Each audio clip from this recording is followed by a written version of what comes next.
So I wanted to ask, just slight shift for somebody who's looking at investment properties. So we talked about someone looking as a first-time home buyer, someone who's looking at investment property.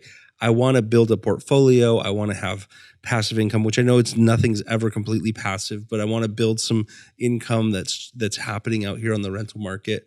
What is a good way to think about getting started in that? If I don't have any properties yet, it's easy. Like you hear people talk, these real estate tycoons, and they're like, oh, we got this 500 unit this and blah, blah, blah. I was like, I just want to do one. Right. Right. And I think that's a really good question. And I think it's looking at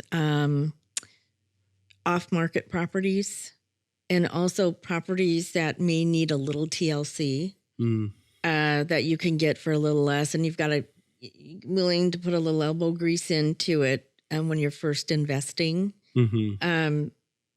because you're going to get something that's a little more affordable. Right. I do work with a lot of clients that flip and also clients that are looking for multifamily units, and they're very different in what they look for. And I have actually 3 clients and then another one that has a lot of money. And so it's really a lot of fun working with them to see how they each look at things so differently. So the one client that is doing flips, they're looking for, a 3-bedroom, 2-bath Rambler in a community by a school that needs new floors, maybe the bathroom needs to be remodeled or needs some things that are fairly simple and quick. And typically a quick turnaround.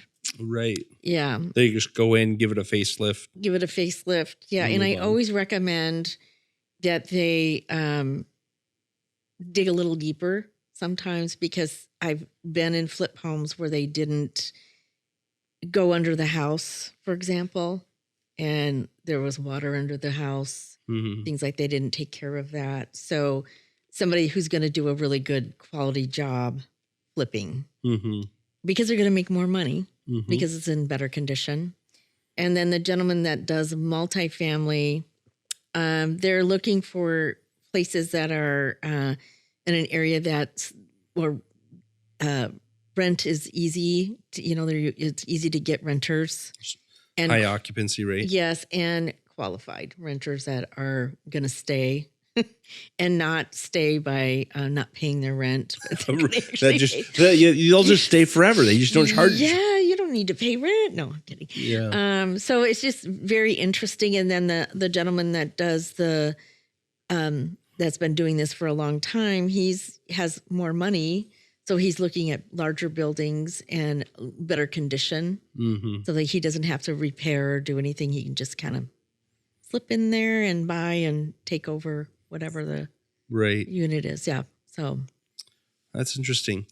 That's like a fun part of it. I'm sure that's a fun part for you. Yeah. Like the first time home buyer is exciting because it's like you're starting this whole journey of life of like, hey, you're establishing something. Right. But then the investors are also kind of cool because you get to see like you can build a lot of wealth and a great portfolio through real estate as well. And it can be exciting, I'm sure, to see that growth for people as also. Yeah, absolutely. And, we have a housing shortage here. So, that's why rent is so high. And it's, I know that we're looking in, Shelley probably talked about the tiny home. Yep. That was most of what we talked about. Yeah, that she's working on, and communities like that are going to be affordable, specifically for first-time home buyers, or maybe 55 plus where there's snowbirds. They're not all there all the time. We also need housing for traveling nurses and doctors. So a lot of my investors buy property, and Airbnbs are kind of going out because they're of our limited housing. So they're starting to eliminate Airbnbs. However, we have nurses that are coming in and out, so they can do those short-term rentals doing that, or mid-term rentals. Right. Providing housing for nurses and doctors that are coming in the area. So, which I think is great. Yeah, it's super important. That's a whole nother topic, like traveling doctors and nurses, which is interesting also. It is. But And also, there's a large community that, and I work a lot with sellers that are older and they have a giant house. They just want to move. I have a team that will, help them clean it up, do garage sales for them, sell their antiques if their kids don't want them, because that seems to be the common thing now where they've saved all this stuff and the kids are like, I don't want any of that.